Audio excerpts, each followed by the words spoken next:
नमस्कार, म रमेश प्रसाई, राष्ट्रिय स्वतन्त्र पार्टीको सहप्रवक्ता। भ्रष्टाचार, विकृति र विसङ्गतिको अन्त्य गरी सुशासनयुक्त समाज, विधिको शासन र लोक कल्याणकारी राज्यको स्थापना गरी परिवर्तन हाम्रै पालामा गर्ने हो भन्ने संकल्पका साथ उदाएको राष्ट्रिय स्वतन्त्र पार्टीको जनयात्रा कार्यक्रममा सहभागी हुन म जाजरकोट आउँदैछु। सम्पूर्ण जाजरकोटवासी आमा बुवा दाजुभाइ तथा दिदीबहिनीहरूमा आफूलाई पाएक परेसम्म आफ्नो नजिकको कार्यक्रम स्थलमा उपस्थित भई राष्ट्रिय स्वतन्त्र पार्टीको नीति सिद्धान्त भिजन र एजेन्डाहरूको विषयमा हामीसँग साक्षात्कार गर्नुहुन र आफ्ना पार्टीप्रतिका जिज्ञासाहरू हामी समक्ष राख्न हुन विनम्र अनुरोध गर्दछु। उक्त कार्यक्रममा उपस्थित हुन निवेदन टक्र्याउँछु।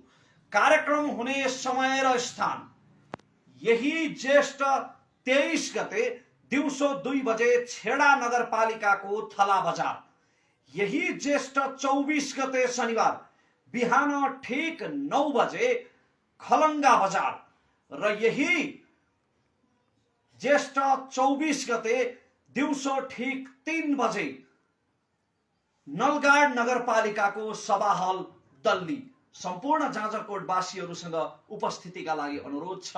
उपस्थित हुने प्रयास अवश्य गर्नुहोला। जय देश, जय घण्टी।